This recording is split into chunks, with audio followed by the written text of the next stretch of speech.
আসসালামু আলাইকুম। সবাইকে ইশারা ভাষার ২৬তম ক্লাসে স্বাগতম। আশা করি সবাই ভালো আছেন, সুস্থ আছেন।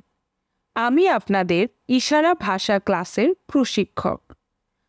আজকে আমরা রংপুর ও সিলেট বিভাগের জেলার নামগুলো জানব।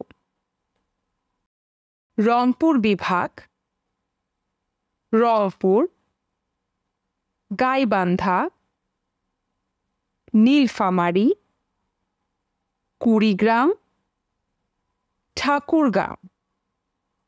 আবার করছি, রংপুর, গাইবান্ধা, নীলফামারী, কুড়িগ্রাম, ঠাকুরগাঁও।